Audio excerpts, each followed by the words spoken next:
Some people spend their entire lives working hard, yet never escape financial stress.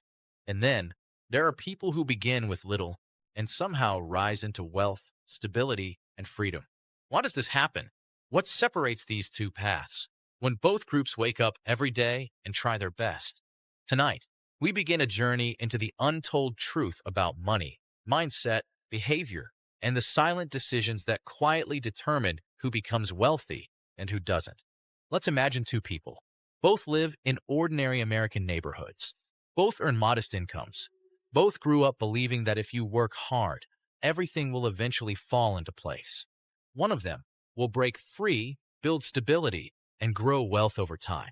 The other will work just as hard, maybe even harder, but stay stuck in financial stress for decades. The difference won't come from luck, intelligence, or opportunity alone. It will come from decisions, small, repeated, invisible decisions, made quietly over years. And most people never notice those decisions until it's too late. Here's the first untold truth. Some people think of money as something to spend when it comes in. Others think of money as something to manage, direct, and assign a purpose. The first group lives in reaction mode. Their income arrives and disappears. Bills, upgrades, small treats, little rewards that feel harmless. They don't feel irresponsible. In fact, they feel normal, because everyone around them lives the same way. The second group treats money differently. They pause. They plan. They delay gratification, not because they are extreme, but because they see money as a tool for shaping their future, not just surviving the present. This isn't about being smarter. It's about seeing time differently. Most people believe wealth is built through big breakthroughs, a high paying job, a lucky investment, a winning moment in life. But the truth is far quieter than that. Wealth is shaped by daily microbehaviors so small, most people don't even realize they're making them. In this episode, we reveal the invisible habits that silently push some people toward wealth, while slowly pulling others away from it. Imagine two friends. They both live in the same city, work similar jobs, and earn roughly the same income. One lives in London, the other lives in Atlanta. Every month, they both receive their paycheck. But something fascinating happens. One treats payday as a signal to spend. The other treats payday as a moment to plan. Same income, same country, two completely different futures already forming, without either of them realizing it. Most people live in reaction mode. Money comes in, spending follows immediately. A meal out to celebrate payday. A small upgrade, a new gadget, a little reward to feel better after stress. None of these decisions feel dangerous. They feel deserved, normal, harmless. But over time, reaction mode trains the brain to believe that money exists to satisfy emotions, not shape the future. Wealth builders live differently. Before spending, they pause. They ask one quiet question. What does this money need to do for my future before it does anything for my present? That one question rewires an entire life trajectory. Here's another invisible divider most people never notice. Some people chase comfort today, even if it costs them control tomorrow. Others chase control tomorrow, even if it means less comfort today. Upgrading apartments instead of building stability. Financing lifestyle upgrades when income rises. Saying, I'll start being disciplined later. Meanwhile, the quiet wealth builder chooses differently. A smaller place for a few more years. A simpler car. Fewer impulse upgrades. Not because they're denying themselves life, but because they understand a powerful truth. Temporary discomfort now can create permanent freedom later. And once someone experiences financial freedom, comfort can always come back, but on their terms. Money is emotional. Stress, boredom, frustration, loneliness, fear. For millions of people, spending becomes a coping mechanism. A coffee to feel better. A quick online purchase to escape stress. A treat after a hard day, not out of need, but relief. Most people don't realize they're not buying objects. They're buying temporary feelings. Wealth builders make a subtle shift. They separate emotion from decision. They ask, am I spending because I need this or because I want to feel something? That tiny moment of self-awareness becomes a turning point most people never experience. None of these behaviors look dramatic. No one posts about them. No one applauds them. But together, quietly, month after month, they create distance. And one day, Two people who started at the same point wake up in completely different financial realities. But here's the deeper question. Where do these behaviors really come from? Why do some people naturally lean toward discipline, while others constantly struggle with money decisions, even when they want to do better? The answer isn't found in income, education, or luck. It comes from something far more powerful, something formed quietly over childhood, environment, and identity. In the next episode, we uncover the money beliefs hidden in your mind, the unseen scripts that control the way you spend, save, and live without you noticing. If this journey is opening your eyes, stay with us, subscribe, and watch Module 3, The Hidden Money Beliefs Shaping Your Life, from the inside out. Most people don't go broke because of one big financial mistake. They go broke because of small, invisible money traps that quietly drain their bank accounts month after month. Subscriptions they forgot about, emotional purchases they justified, financial habits they thought were harmless, until suddenly the money was gone. In this episode, we uncover the silent money traps Americans and Brits fall into every day, and how the wealthy avoid them. Stay with me, because one of these traps might already be sitting in your wallet right now. In the US and UK today, companies don't just sell products, they sell subscriptions. $4.99 here, £7.99 there. Music streaming, fitness apps, online storage, digital TV, even grocery delivery passes. Each one feels small, tiny, harmless. But here's the psychological trick. Tiny payments don't feel like real spending. Before you realize it, those tiny charges add up to hundreds of dollars or pounds a year. Many people don't cancel them because canceling feels like losing something, even if they don't use it anymore. Sophie from Manchester signed up for a free trial of a productivity app during lockdown. Years later, she checked her bank statement and realized she had spent over £320 on an app she barely opened. But that's just the surface, because there's an even more dangerous trap most people never notice. Money isn't just math, it's emotion. Many purchases don't come from need. They come from stress, boredom, loneliness, or pressure to belong. You've had a long day. You open Amazon, browse a little, and suddenly a treat-yourself purchase lands in your cart. Not because you needed it, but because the purchase made you feel better for a moment. This is called dopamine spending. The brain rewards the act of buying, not owning.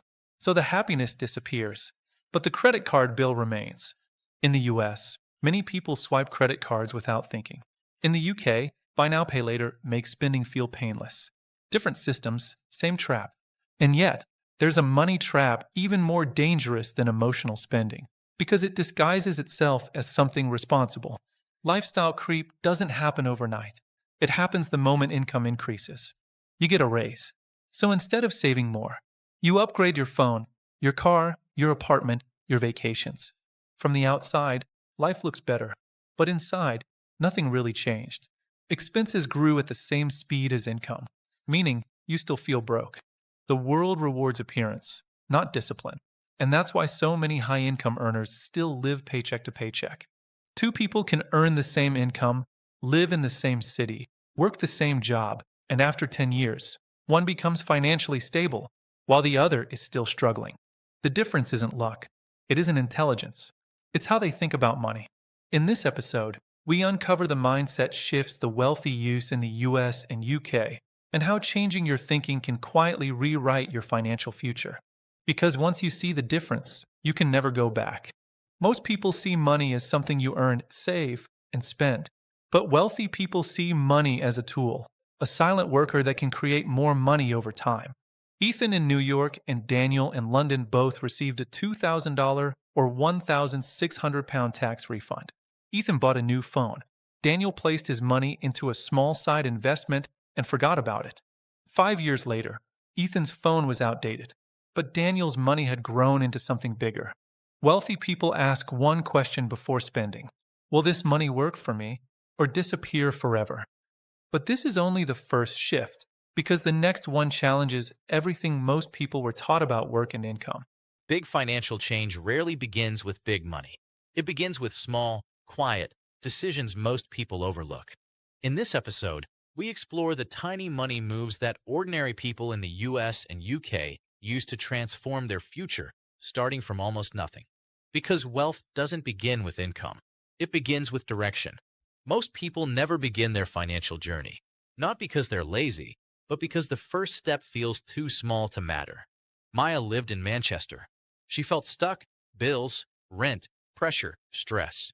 Every time she thought about improving her finances, the goal felt too big.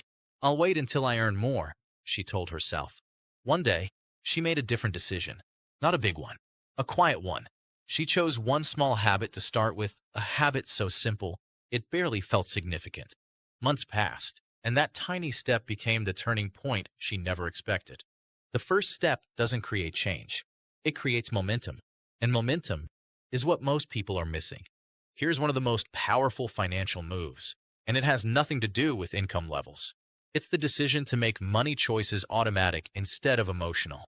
Ethan in Texas used to make financial decisions based on mood. Some months he saved, some months he didn't. His future depended on how he felt that week. One day, he made a quiet shift.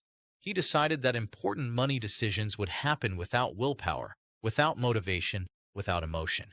Once, it felt like effort. Now, it became routine. When money habits become automatic, discipline stops feeling like a struggle and starts feeling like normal life. But automation alone isn't enough, because there's another invisible trap people fall into. In the US and UK, millions of people follow the same pattern. Income rises, lifestyle rises with it, progress disappears. Jordan in Los Angeles finally got a better job. Instead of using the difference to build stability, he upgraded everything: apartment, nights out, comfort.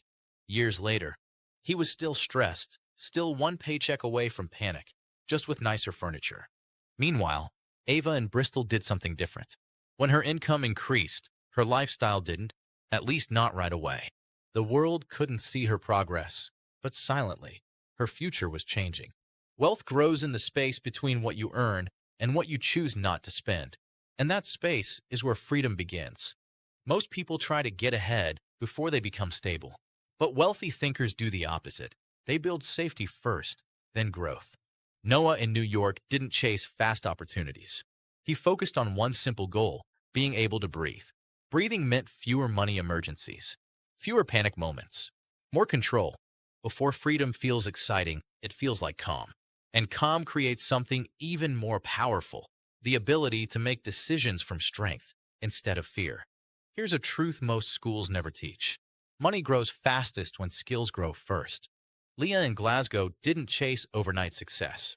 She focused on improving one skill at a time: communication, organization, digital work, creativity. None of it paid off immediately, but slowly, opportunities appeared, conversations changed, doors opened. Sometimes, the greatest financial move isn't earning more money today. It's becoming the kind of person who never runs out of opportunities tomorrow. And that shift changes everything. The small decisions don't feel dramatic. No one claps for them. No one celebrates them. But one day, you look back and realize those tiny steps created a life you never thought possible. Wealth doesn't appear suddenly. It arrives quietly, through consistency, direction, and time. But there's one final barrier most people face, even after they build good habits, even after they change their mindset. It's the silent force that pulls people backward: fear of the future, fear of losing progress, fear of making the wrong move. In the next episode, we explore how people in the US and UK break through fear, step into confidence, and design a future they control. Stay with this journey. Subscribe and continue to Module 6, the courage to build the life you want. There comes a moment in every financial journey when the biggest challenge is no longer money. It's fear: fear of change, fear of mistakes, fear of stepping into a life you've never lived before. In this final chapter, we explore how ordinary people in the US and UK find the courage to design a future they control, even when the path ahead feels uncertain. Most people don't fear being broke. They fear starting over, changing habits, walking away from a familiar life, even if that life is stressful. Olivia lived in London. She spent years stuck in the same routine: busy, tired, overwhelmed, but comfortable with the familiar struggle. She wanted change, but change felt risky. What if it doesn't work? What if I fail? What if people don't understand? Sometimes the fear of staying the same should scare us more than the fear of trying. Real transformation begins with a decision that doesn't look dramatic on the outside, but feels powerful on the inside. Marcus in Chicago reached a breaking point, not because life collapsed, but because he was tired of surviving instead of living. He didn't choose a perfect plan. He chose a direction, and that direction was forward. Progress rarely feels loud. It feels like quiet confidence, one step at a time. But confidence isn't built overnight. It's shaped by identity. Wealth isn't only about numbers. It's about identity, the story you believe about yourself. Some people see themselves as overwhelmed, behind, unlucky. Others decide to see themselves as learners, builders, problem solvers. Hannah in Birmingham once believed she wasn't good with money. The moment she changed that story, her decisions changed with it. When your identity shifts, your habits follow. And when your habits change, your future changes. This is where courage truly begins. In the US and UK today, many people expect instant results, instant success, instant breakthroughs. But financial transformation doesn't arrive instantly. It arrives gradually, quietly, consistently. Daniel in Dallas didn't see progress for months. But one day, he noticed something different. He wasn't panicking anymore. He wasn't overwhelmed by every setback. He was steady. Sometimes the first sign of success isn't more money, it's more peace. The real goal isn't luxury or status or comparison to others. The real goal is freedom, the freedom to breathe, to choose, to design a life that feels meaningful. Sophia in New York didn't want to be the richest person in the room. She wanted to be the person who could say, I am no longer scared of my future. And that feeling is priceless. Your story doesn't start with perfection. It starts with intention. No matter where you live, no matter how much you earn, no matter how far behind you feel, you are not late. You are arriving right on time to change your future. Tiny steps, quiet habits, courageous choices. They don't just change your bank account, they change who you become. This journey doesn't end here. It continues with every decision you make from this moment forward. If this series inspired you, stay with us. Subscribe, watch the next story, and continue building the mindset, habits, and confidence that lead to financial freedom. This is your life, your future, your story, and from today, you are the author.